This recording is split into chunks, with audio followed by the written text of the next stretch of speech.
Welcome to Double Fries No Slaw. It is Thursday evening. It's a preview episode as we do every Thursday. Florida State takes on Wake Forest this weekend, and we have Les Johns on to break it all down for us.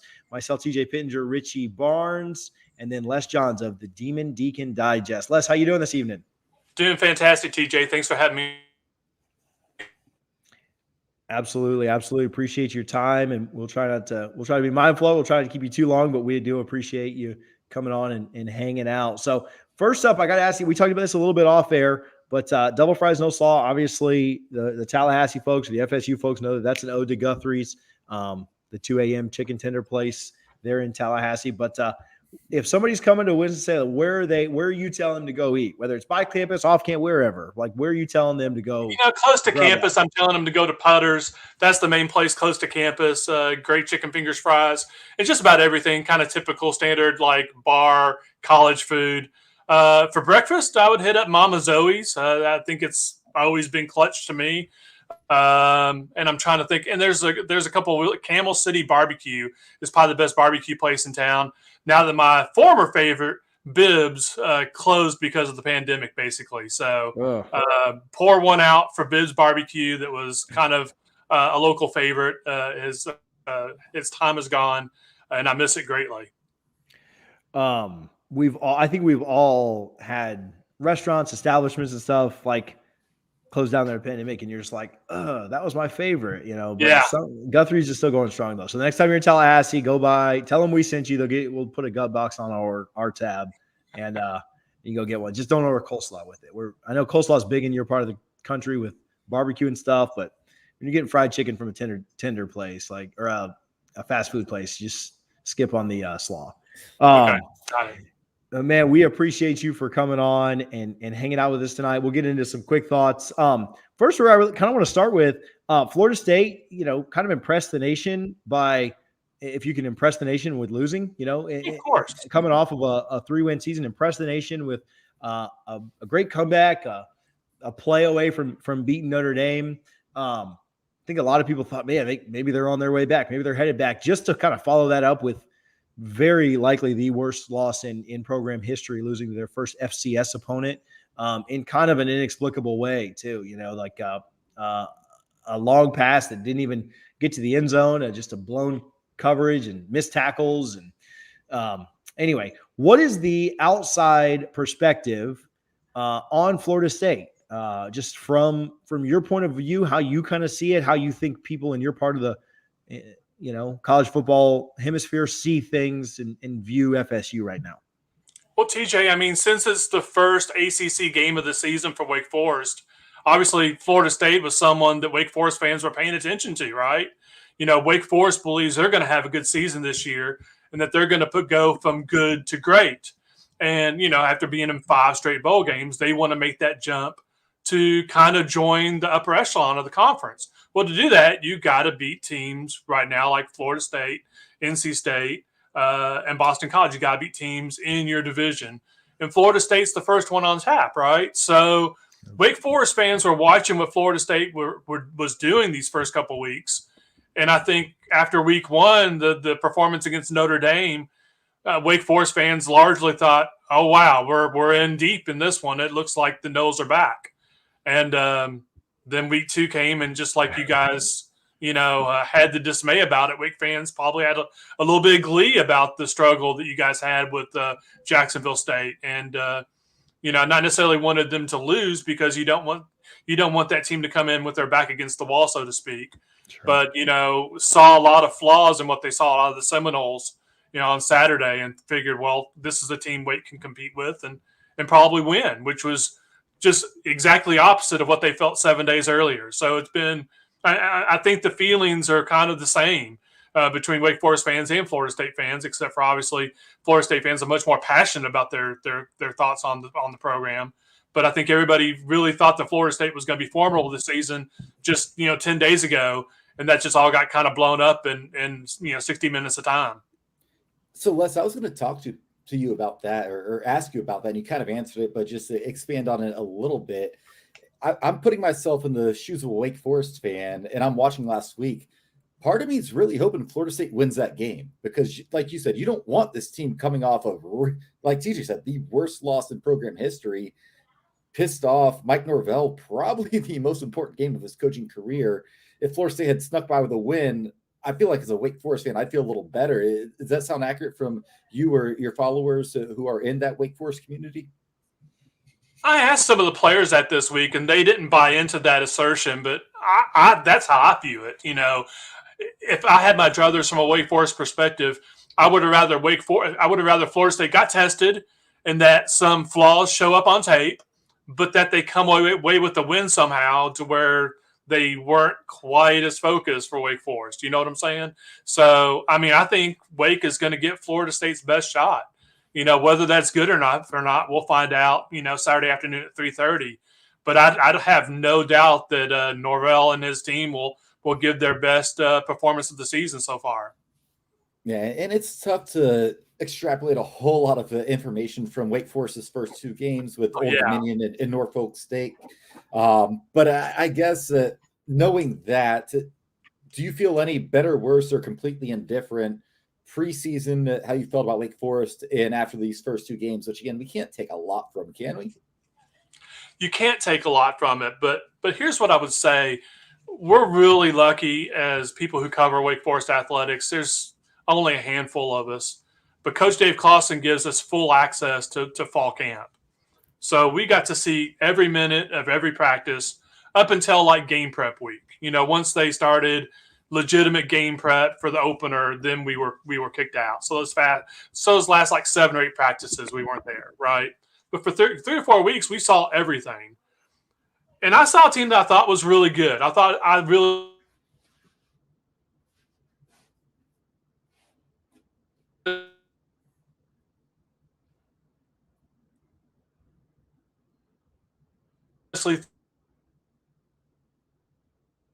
think. Am I there? Yeah, you're back now. Okay. So, yeah, I'm not sure if it got said on there, but I really believe this is the best Wake Forest team in the Dave Clawson era, and he's been coach here since 2014. Now, the issue with that is how that extrapolates out over the rest of the league, because the rest of the league theoretically could be better as well, right? Wake Forest isn't the only team that has 9 super seniors coming back. Wake Forest isn't the only team with more depth than ever before. So just because Dave Clawson has his best team doesn't necessarily mean they're going to run out and get 9 or 10 wins. It means that possibility's out there, but it's not a foregone conclusion. Absolutely. And obviously, someone from the Wake Forest, the Black and Gold, who's very familiar with Florida State, is starting quarterback this weekend. Sam Hartman actually played against Florida State. While he did not directly get Willie Taggart fired, that certainly was the first domino once they lost to Miami to point back to that game. But Sam Hartman out of the Charlotte area, I had a nephew who played high school football at Charlotte Christian for the past few years. Hartman's a very decorated player in that area.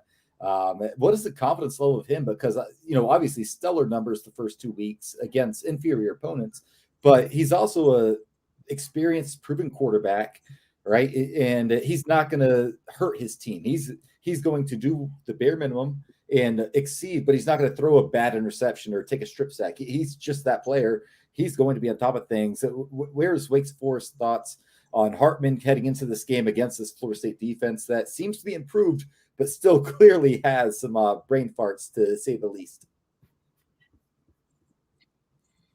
Yeah, no doubt. I think you hit upon a few things with Sam Hartman, and as far as he is a really good game manager, but I think that Wake really will want to take opportunities in this game to stretch the field when they can. It would not surprise me to see them throw some deep balls early and try to get some of those outside receivers active. I think that's probably an area of opportunity against the Florida State secondary. I could be wrong, but that's kind of what I kind of saw on tape. And if those deep routes aren't open early, then there's always Ja'Cory Roberson out of the slot, returning as one of the top receivers, not only in the ACC, but in the entire country. So that connection's still there. Ja'Cory's worked really hard in the offseason to try to one-up himself, and he's really motivated to have another standout season. He believes that he's on a year away from having a really good draft stock, so he really wants to put together another really good year. Hartman, has a Wake Forest record for most consecutive pass attempts without an interception. But then against Wisconsin in the Duke Mayo's Bowl, he threw the ball away 4 times in a 22 snap period. So when it goes bad, it can go really bad. But that's only happened once. So what's really helped Hartman was he started as a freshman, right?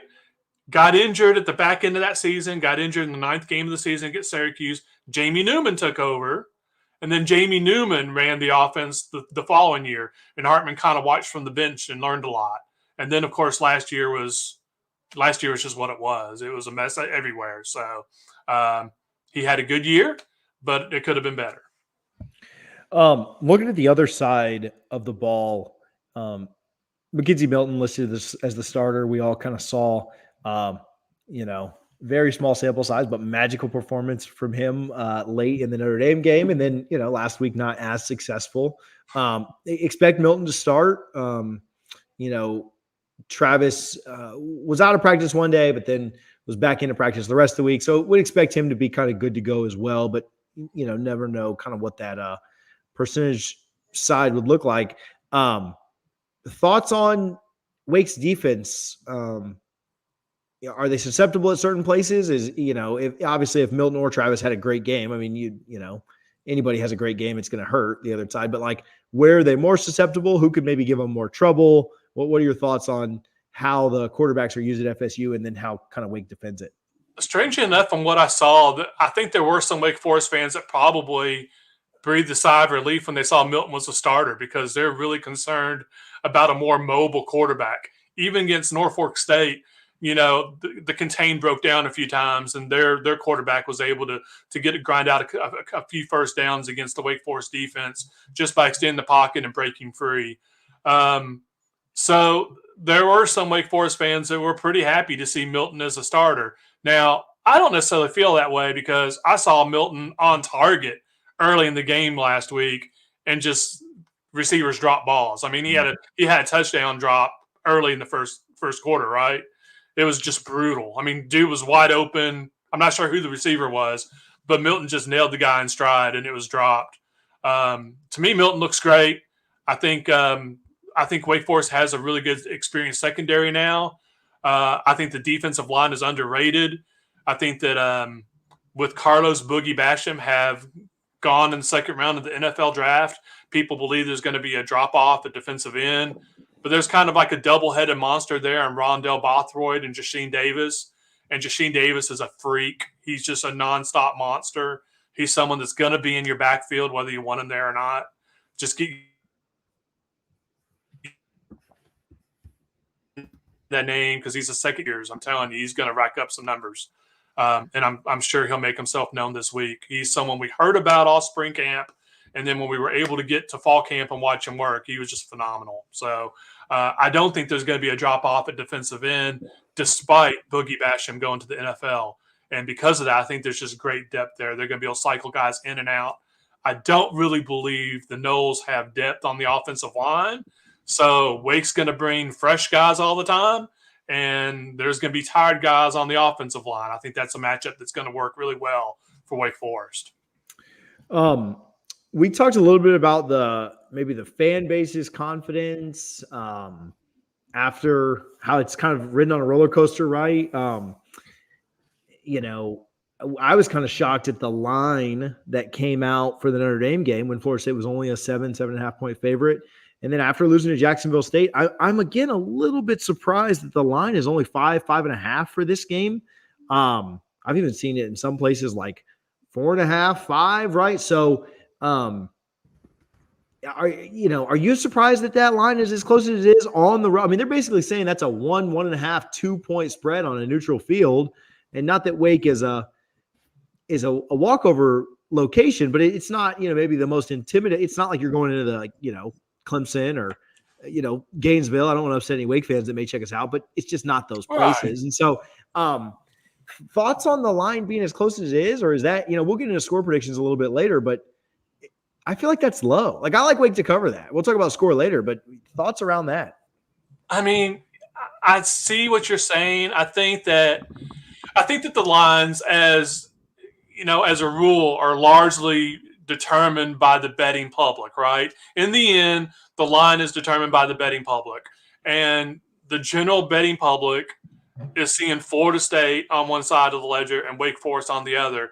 And there's just a huge name ID and huge cachet difference between those two names in college football, despite where the Florida State program is right now. And I think that's what's carrying that line a little bit. I agree with you on if you look at the analytics. And, I mean, I thought Wake Forest was a better team before the season started. I still think Wake Forest is a better team. That doesn't mean they can't lose this game because they most assuredly can. But, yeah, I think they're a better team, and I think they're a better team by a little bit more than a touchdown.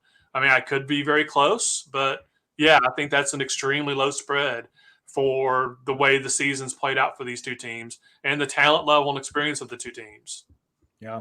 I also, like you said, there's Florida State, and this is not to sugarcoat a really bad 0-2 record, especially when one of those teams is an FCS school, but they're a field goal and a missed tackle away from being 2-0 as well, right? And if even with the bodies of work in both games, if they kick a field goal and they get another tackle in that game, Florida State's probably like a 1-point dog here, or it's a pick 'em, right? Like just because of that alone. Well, right? Florida State's 2-0 if they had pulled off the upset against Notre Dame, right?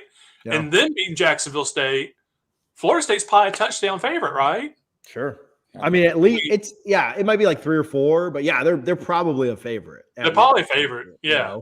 Pick them at very worst. And, you're kind of, you lost 2 plays on the last play of the game. So, the flip side of that, though, and I mean, we all watched the game, right? But for sure. I mean, the fact is that the game was won on sort of a fluky play, but they were in the game the entire way.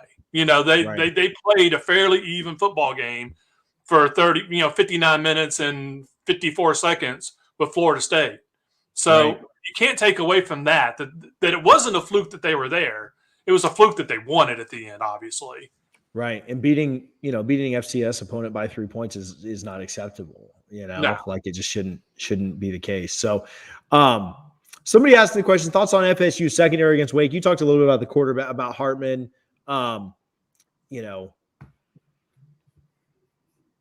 Thoughts around him, or our thoughts around him being able to kind of exploit that secondary, which at times has looked good against Notre Dame and at times can't stop a 61-yard pass that beats you against FCS. Well, I will admit that I watched almost all of the Jacksonville State game and just a couple minutes of the Notre Dame game. So I saw more poor secondary, work than I saw good, right? So, I mean, I really think Wake's going to air it out a lot. I think they're going to test that secondary deep. And so, I mean, we're going to find out early. I mean, I think that Wake has 4 outside wide receivers that they feel really good about, starting with A.T. Perry and Taylor Marin, and then with the backups and Donald Stewart and Jamal Banks. And they're going to cycle those guys in and out, and all 4 of them can make plays. And, A.T. Perry, one of the starters, is 6'5", big catch radius, nice target. He can go up and get the ball. I think Sam's going to air it out and give him a chance to make some plays. So my one prediction of that is we'll probably find out because I think those guys will be tested. And you guys can probably tell me better than I could tell you how you think they're going to hold up to those tests because they're going to be given a chance to make plays.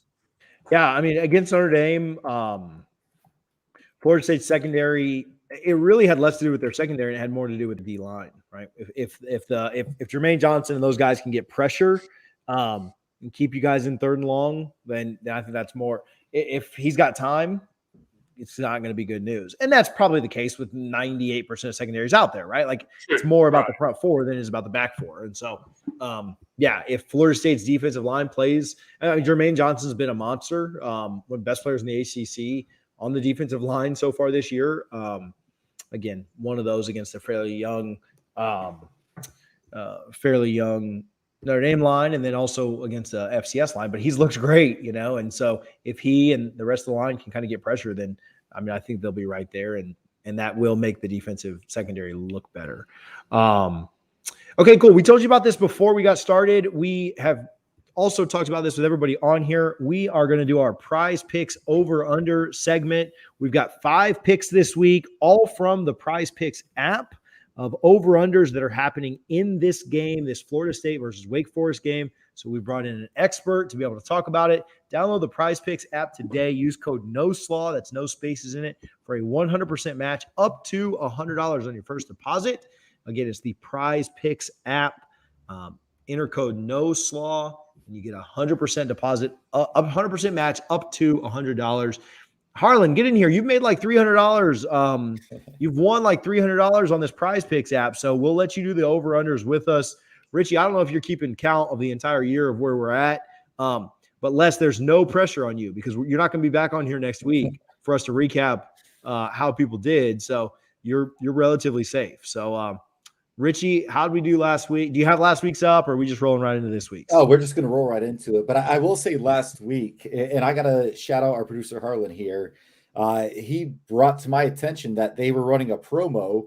So with the prize picks, it's over unders on yards, receptions, touchdowns, things like that. And last week they ran a promo. You have to pick at least 2 players from 2 different teams. So you could pick a golfer and an NFL quarterback on an over-under. Like it's so cool what the options we have. But last week, Harlan's like, hey, man, I got Mackenzie Milton under 135 passing yards, and I got Patrick Mahomes over 0.5 passing yards, a promo they ran. We both bet. Me and Harlan both cashed in on that one. That was easy money. So I'm excited to do it this week.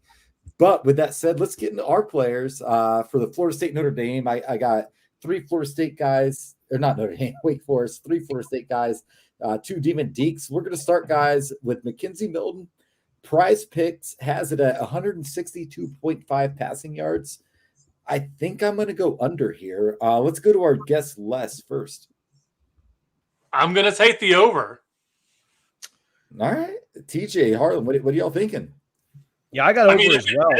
I think if it's the under, then it's probably a blowout. So yeah, I think it's over. I think that Wake Forest offense has looked good this year. Again, quality of opponent, but I don't know that we're much better than those other 2 teams. So yeah, I think that he's going to have to throw the ball quite a bit.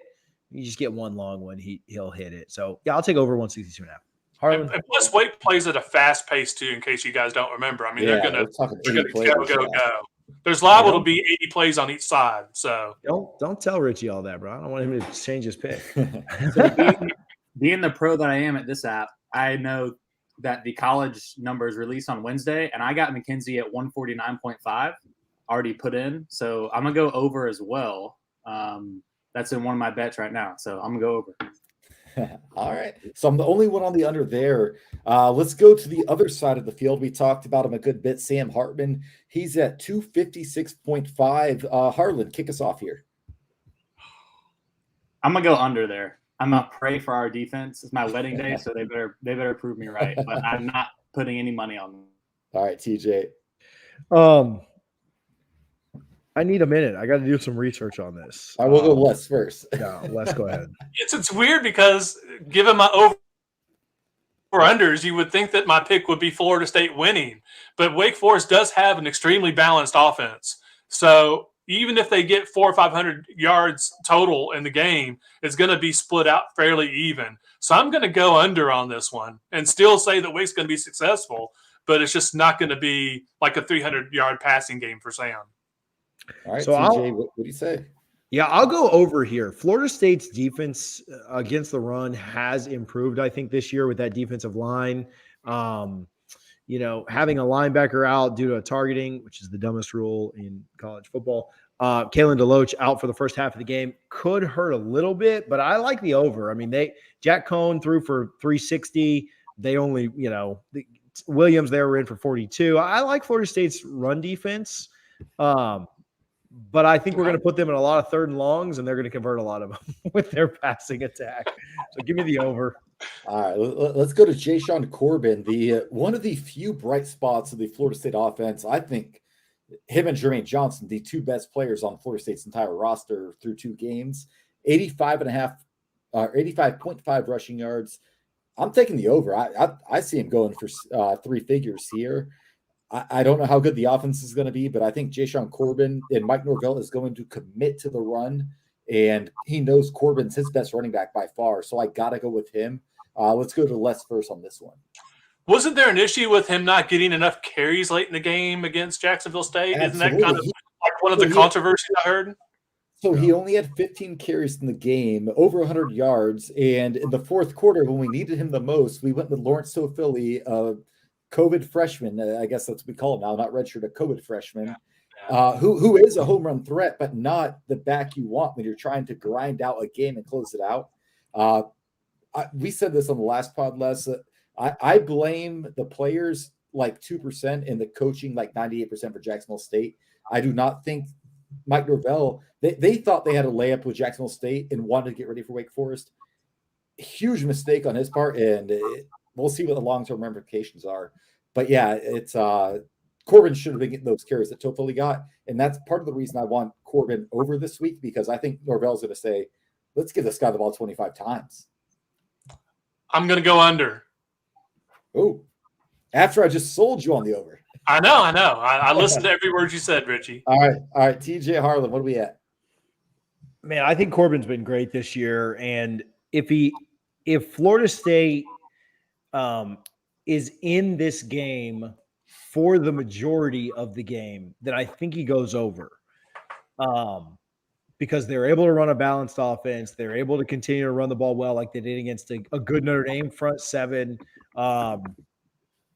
But I don't think they're in this game late. And so I think they're going to have to pass more. So I like him to go just under. I do think there's a great chance. I mean, this is, I don't know. This is one where he's either going to have 40 yards or 120, It's going to come down to the game script, right? Yeah. I mean, so if he gets the carries against Notre Dame in one carry, right? That's the thing, right? Like, does he break another big one? I think his long against Jacksonville State was 25, 27, something like that. So if he breaks a 20 plus yarder, I mean, I think he'll get there. So it's just, I don't know that I think FSU's in this super late.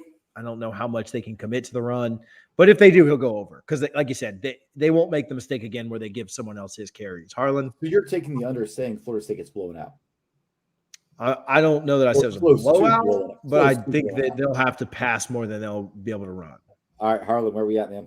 I don't think there's any way on this earth that you don't feed Corbin in this game. This is the biggest game in Mike Norvell's career. This is, a huge pivot point, and the dude's run for over 100 yards in the previous two games. So if he doesn't feed him and I lose the bet, fine, but I think there's no way you can't feed him, especially with Milton at quarterback, and it's not Travis. There's no way. I'm going over. Yeah. So I do think they'll feed him early, but can that be effective enough to keep you in the game? And if it can't, then they're going to have to throw. So, we'll see.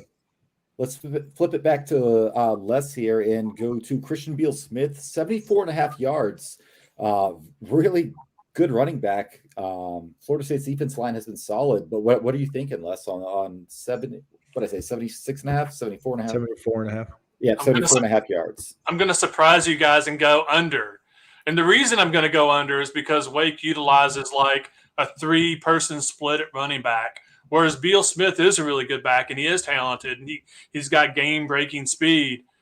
There's like a trio of guys they're using right now. There's Christian Turner, the transfer from Michigan, and then there's Justice Ellison who played really well down the stretch last season after Kenneth Walker opted out. So I think those reps will get split 3 ways. If one of them gets hot, Clausen sticks with them. It could be Beal-Smith that gets hot. It could be Ellison. It could be Turner. So if I had to bet, I'm going to say under. All right, TJ Harlan, where are we at, man? I like the under here. He's not run for that many yards yet. So last game he ran for 74 against an Old Dominion defensive line that I know nothing about. And he ran for 60 against Norfolk State, which I also know nothing about. But I will take Florida State's defensive line to be better than either of those two. Again, one of the bright spots on Florida State's team has been the way that defensive line is played. So since he hasn't run for that many yet, I'll take the under. Yeah, after being at the Notre Dame game and listening to Les say it's a 3-back kind of rotation, I haven't really watched much of Wake, so I'm just going to go with him and go under. I have no money on this one. Yeah, it's going to be unanimous here because I think there's not been a lot, even with Notre Dame. We loved how the team competed and almost won that game, but there was only one unit that you looked at the entire game and said they were great, and that's the defensive line. And I think you can say the same thing for Jacksonville State. Our defensive line is going to be the strength of our team, and if we have any hope of getting to a bowl at all this year, which looks unlikely right now, it's going to be because of the defensive line. I think I'll take the under here, and we'll finish it up right before score predictions with Mackenzie Milton. 1.5 pass touchdowns. This is the first week that Mike Norvell has actually named a starting quarterback at the start of the week. So we know Milton's going to start. We assume he'll get the majority of the snaps, but will he get 2 touchdowns or more?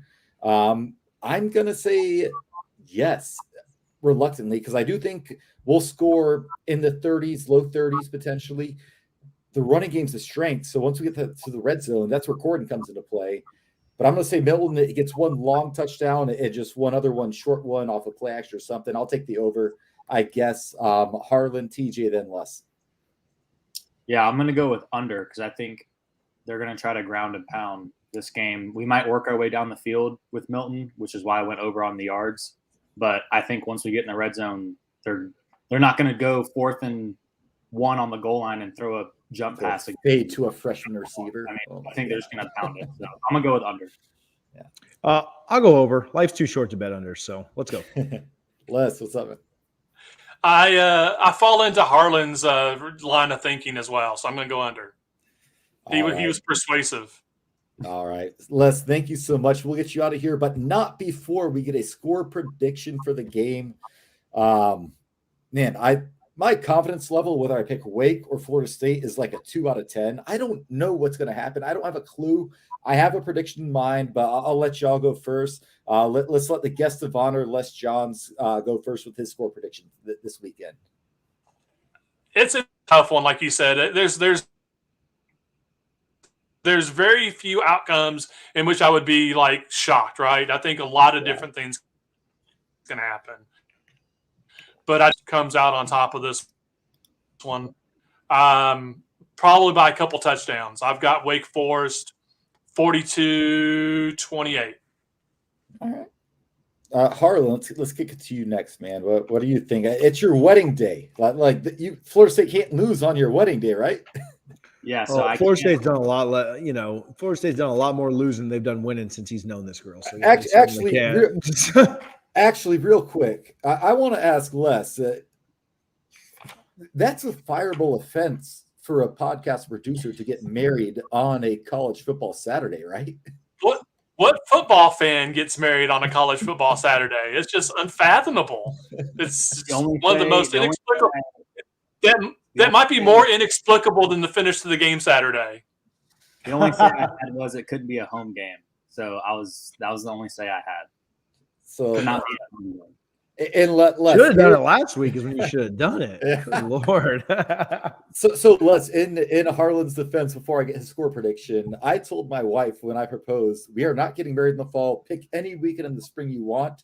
And I'm a huge golf guy, and she picked Masters weekend, which also funnily enough, if that's even a word. That Saturday was the Florida State spring game on television. So she picked the one day in the spring where there's a Florida State football game and the Masters. So Harlan, I forgive you because, if we lose this one, then you made the right decision by far. Even if you win it, we're going to be 1-2. Give me your score prediction, man. So I'm really riding on Corbin this game. Like I've already made obvious. I think it's a really close game through 3 quarters. And I think FSU pulls away in the end, please. 41-31 FSU. For those not watching live, Harlan definitely looked up to God as he said, please, right there. So TJ, tell me your answer. I think Wake Forest wins this something like 35-24. I think Florida State's defense will be slightly better than what Wake has seen. So I don't know that I like Wake to hit 40.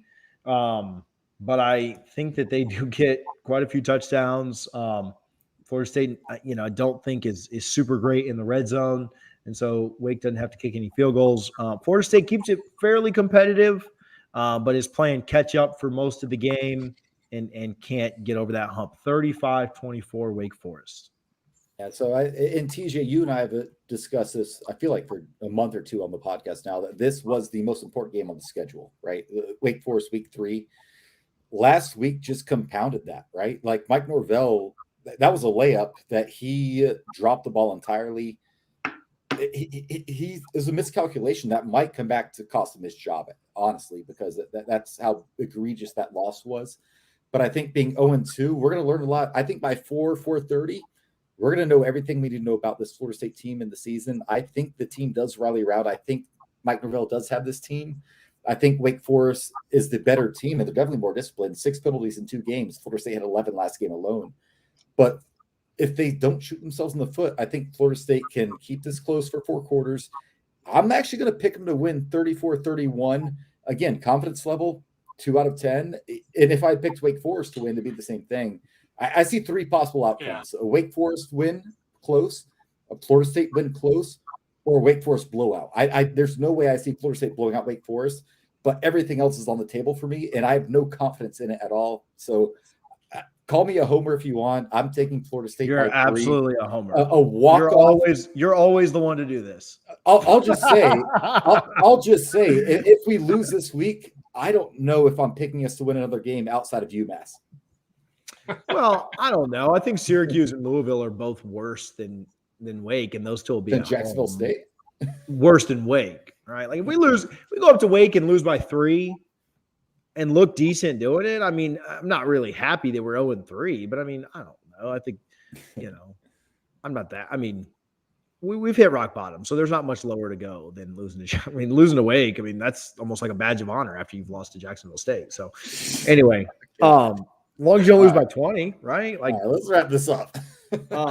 I guess a good game would be Old Dominion against Jacksonville State. Maybe that would be like who would win that one. So, anyway, Les Johns, thank you so much for hanging out with us tonight.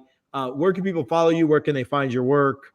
Give us a little plug before you get out of here. You can follow me at Les_Johns on Twitter, and in the 24/7 Sports Network at Deacon Digest. So thanks for having me on, Richie and TJ, and even you, Mr. Married Man Harlan. Congratulations on your marriage this week. Appreciate it. Thank you. Awesome. Thank you, Les. You have a good one. When you come back to Tallahassee, man, hit us up. We'll definitely get Guthrie's. Sounds like a plan, my friend. All right, Next year. Yeah, yes, I'm with it. Thanks buddy. Les. Les Johns of the Deacon Digest. Yeah, no, I agree. I mean, I think just about anything could happen. Florida State can definitely win this game. Again, I know that it's really tough to put lipstick on this pig that's this 0-2 record with a loss to an FCS opponent. But again, they're a missed field goal and a tackle away from being 2-0. And even though they didn't look, I mean, I talked about this on Sunday. I talked about this with Allie on our pod yesterday. Well, it came out this morning. Florida State this is not new territory to Florida State. They have flirted with playing really poorly against FCS opponents for years, right? Barely beat Samford in 2018. Barely beat ULM's not an FCS opponent. Barely beat ULM in 2019. In 2020, was trailing for a large part of the game against this same Jacksonville State team. And so playing down to opponents is not something that's new. This is just the first time that it came back to bite Florida State in the butt. Really probably should have lost 2 of those other 3 games. And so, my senior year, 2009, Jacksonville State led us the entire game until the last 5 minutes. And, sure. Yeah. And that was the Jacksonville State team that had multiple 5-star recruits on them because they were basically last chance U back in the day. It's much different teams now than 2009. But yeah, like this recent history FSU. I mean, we do this every year. And last year this year it just kind of bit us in the butt. So I expect Florida State to play better. I expect them to play up to Wake. I really don't expect a blowout. Would it shock me? No. But I think it'll be a close game that, come down to the final couple of possessions. And, Florida State's not shown me enough in those final few possessions. They haven't put a full game together, right? No. Decent first 3 quarters against Jacksonville State. Not great, but decent first 3 quarters. How much different is it when you go into that 4th quarter and it's 17-7 if you go out there and score the 2 touchdowns as opposed to Jacksonville State scoring it? Well, you end up winning that game, 31-7. It's not great, but that you feel pretty good about that. You're not mad at it. Short week. Right. you know you're overlooking the know, opponent, but you can't overlook an opponent and lose. That's the problem. Anyway, yeah, Florida State. We'll see what they do. My hope is not super high, but you know, they should be in this game. Okay, let's talk about a couple more things. Get out of here. I got 15 minutes and then we're out. But Dante Lucas no longer with the program. Florida State loses a good number of its penalty issues there. Fortunately, stinks that he was never able to put it together. 4-star recruit that came to Tallahassee, pretty hyped under Taggart, and just could not get out of his own way. Couldn't get things kind of going the right direction. So Dante Lucas no longer with the program. I don't know if you have any thoughts on that, or if you just want to kind of keep rolling on to the next one, which I'm sure you will have thoughts on. Speaking of weddings, not going to pile on a kid, but it's probably for the best. It's probably for the best for both parties. It was the best for Florida State and the best for Dante Lucas. There's no need to expound upon that. It's a mutual separation. It's, you know, your friends. I don't know how mutual things were, but like, let's just move on. Well, yeah, it's one of those things where you have a really good, one of your best friends is married to someone who they have no business being married to, and they get a divorce. Richie, you're crapping on the kid after you said you were like, going oh man, that stinks. No, I'm not crapping on the kid. I'm just saying this was not a healthy relationship. It was toxic. It didn't work out, and let's move on. All right, much less toxic, and so I won't have Richie. Hopefully, Richie won't crap on this kid that I talk about. Oh no, I got thoughts about this one now. Brady Scott proposed after Jacksonville State. Go ahead and crap on him too after you got done crapping on Dante. No, first of all, I woke up and I saw Florida State fans everywhere crapping on this kid for proposing to his girlfriend at the game. And I couldn't believe it. I was like, what the hell is wrong with our fan base that this is going on? And I would assume, and I'm not, picking on anyone here, I'd say most of these people are younger people that are still more invested in Florida State football than they are in life, like I was when I was 16 to like 23 years old, and not being able to separate emotions from a really bad loss to life, which is much more bigger and important. As someone who has proposed, thank God, to only one person, and thankfully she said yes. When you have that ring in your pocket, or you know where it's at, and you have coordinated to have friends or family, which I did. I had her best friend in Chicago and her husband, who's a photographer, taking pictures. I had this whole thing coordinated. I can't think of an event other than like a tragic phone call, like I lost a family member, where I was like, oh, no, all right, sorry. Thank you guys for planning this and setting this up. I'm not going to do it. No, he had his family, his girlfriend's family, all in town. It was apparently the only weekend they could all come to town together. They already planned it. He had already asked his girlfriend at the time, his father, for her hand in marriage. What are you going to say? You lose the game, like, hey guys, thank you all our family for coming out. And thank you, especially my future father-in-law, but we're going to postpone this because we lost the game. Good for Brady Scott. I'm so happy he did that. And he capitalized on it, kind of dunked on Barstool a bit because they wrote a story saying it's the worst proposal ever. He's like, do you guys want to invite to the wedding? And then he tweeted his link to the registry. I bet he got a ton of stuff bought for him for then. Guys, we love Florida State football. I guarantee you, TJ and I get so upset about losses. I don't. This is not something to get upset about. I don't care at all. So TJ doesn't. I still do somehow. This week I did. Most weeks I'm like, whatever. Yeah. But again, like Brady Scott, this was one of the best days of his life. I will never forget the day I proposed to my wife. I'm not going to hate on this kid at all for doing that, even after a loss. Again, when they pre-planned for families coming to town because nobody thought we would lose, and he was not supposed to start the game. So it's not on him at all. Congratulations, Brady Scott, and your new fiance and bride-to-be. That's all I have, TJ.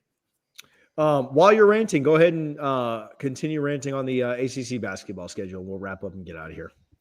All right. Well, that's something that I actually do want to talk about because this is a huge deal, and I'm not happy with the ACC. I never am. So we get Syracuse in December 4th in the TLC. The next home game is Louisville, January 8th. And I mentioned those two games specifically because Florida State currently has a 25-game home ACC winning streak, which is the second longest in the history of the conference. The longest is Duke at 26 games. So Florida State needs to beat Syracuse to tie it and beat Louisville to take the all-time record, which probably won't be beat if we're being honest.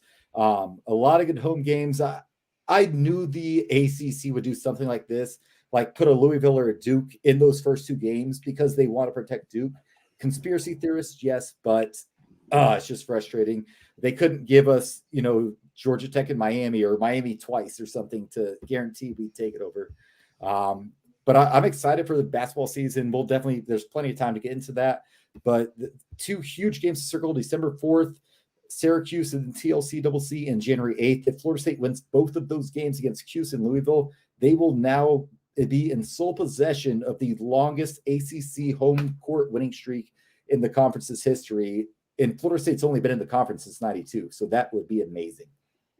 So I know you're passionate about this and upset about it. I'm not. I don't think it's that big of a deal. It's like Syracuse was not a good team last year. They finished 8th in the ACC, so they were very average. Jim Boeheim's kids now, though. You got Buddy and his transfer buddy from the Ivy League. If you can't beat Syracuse at home, you don't deserve the record. Louisville, maybe Louisville's tough. Tougher, Louisville's tough, man. They're going to be good this year. But if you build up the streak, like if you can't beat, we play Miami the next one, so it'll be. Yeah, I would like to see him the first 2. Yeah, I don't think the ACC put this kind of thought into the scheduling, but if you can't beat these teams at home, you don't deserve it. Yeah. So hey, like I said, I agree that if you're going for history, Syracuse and Louisville is not the worst thing in the world. It's not like they're getting 1995 Duke and Carolina to open up the conference slate. So they should have given us Duke the second game. You should get the team that you're trying to pass. Okay with that. As much as that would annoy me.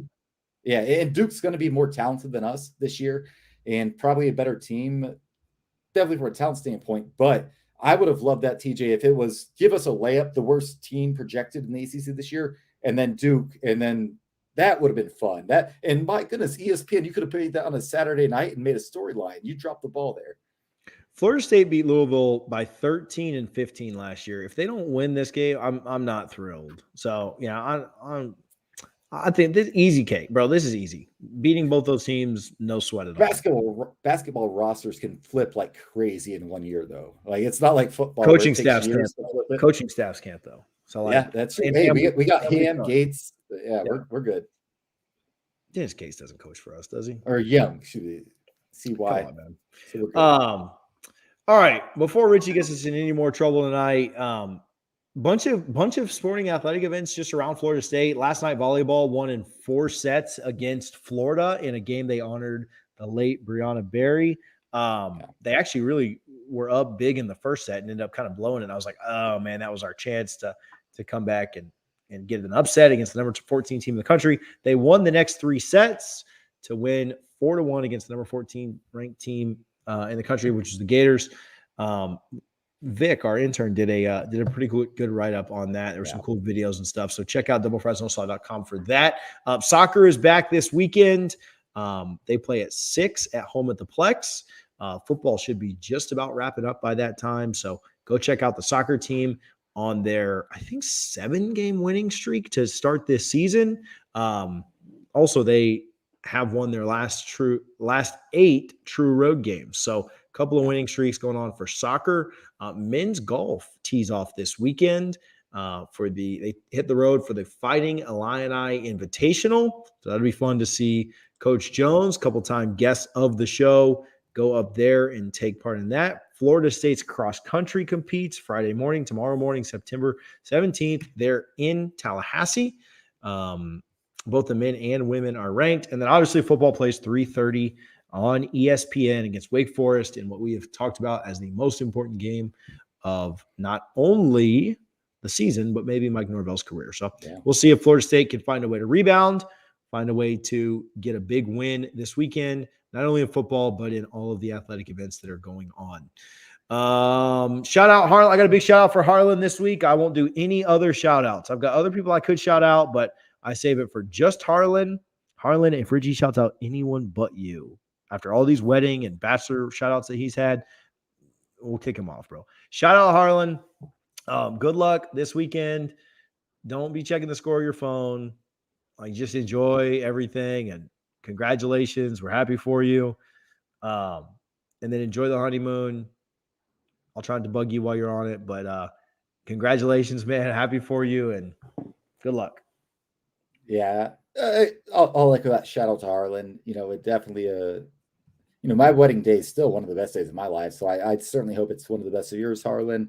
You got a beautiful bride. Seems like a great girl. We got to have dinner with her up in Tallahassee for Notre Dame. So very happy for you both. But I do have to shout out two other people because you mentioned Trey Jones. You mentioned Trey Jones and the Florida State golf team. Shout out Brooks Koepka and Daniel Berger. They will be representing Team USA in the Ryder Cup, the only college with more than one golfer on the Ryder Cup team from the United States versus Europe. I'm very excited for that. Couldn't even let Harlan have his moment. It's all right. When Brooks and Berger listen to this, they'll be happy that you shouted them out. So we're going to have a situation where Harlan gets married the next weekend. Brooks and Berger lead us to the USA, beating Europe, and Florida State's going to be riding a 2-game win streak over Wake Forest, Louisville. This night might be the turning point in Florida State's season, thanks to Double Fries No Slaw. Possibly. Check us out on social media. Double Fries Pod is where it's at a lot of places. Instagram, Twitter, Facebook is Double Fries No Slaw. Obviously, YouTube, iTunes, Spotify, kind of wherever you're watching. If you could subscribe and give us a thumbs up or a rating of 5 stars, we would certainly appreciate it. We enjoy the interaction on social media. We also enjoy when folks go and check out the different articles that we're putting out. doublefriesnoslaw.com. We do weekly and daily recaps of different things going on in the Florida State world with a lot of football, but we try and show love to all of the sports that are out there in FSU land. So check it out, doublefriesnoslaw.com. Obviously, Double Fries No Slaw brought to you by Guthrie's in Tallahassee. Harlan came in here, and now I won't shut up. But 1818 West Tennessee, 2550 North Monroe. I didn't shout them out at the beginning. And then go check out our show yesterday with Amanda Vance from Bookies and DraftKings. She was fantastic, and we've gotten good reviews on that episode. So anyway, Harlan, go ahead. Yeah, first of all, I appreciate the shout-outs. I will definitely be checking my phone. I don't care. And I couldn't let TJ lie on here. He definitely cares when we lose because I talked to him on Sunday, and he was very upset. So don't lie to the people, TJ. This week. That's what I said, this week. Lastly, everyone go hit the De'Aaron King under 227.5 yards passing. He threw for 199 against Appalachian State. So hammer that as well. That's all I got. Love it. You've not led me astray on the prize picks yet, so I'm going to have to ride your heater until it's out. Harlan's like that guy at the end of remember Around the Horn when they would say like, what did we miss? Like Harlan came back and like corrected everything that we missed up during the show. Yeah, bro, I will tell you, like I'll tell you, after the Notre Dame game, I was not upset at all. Like I was like, whatever, like walk back to the Airbnb. Like it was no big deal. Kind of proud of it. This week was rough. This week was a rough one. It's a story for another time when we're not live on the air. So, all right, guys, we will be back on Saturday night, hopefully to do a live reaction show. We'll see if we can keep Richie sober enough to do such a thing. But we will see you guys. It's going to be a double reaction show: Alabama, UF, and Florida State, Wake Forest. So maybe we'll tune in. Yeah, we'll have to kind of see how I can coordinate that. But it'd be cool if we could if it's close at the end on either one of those games, if we kind of tune in and watch, we literally live react to the end of the show and then kind of, I'm here for it. Maybe the last 5 minutes or something like that. If either one of them are a close game. So CBS always takes forever to actually play those games. So I'm sure theirs will finish up after ours. So it'll be fun. So until Saturday night, unless we get blown out, then screw it. Then we'll just see you on Sunday, but we'll see you this weekend. Until then, go Noles.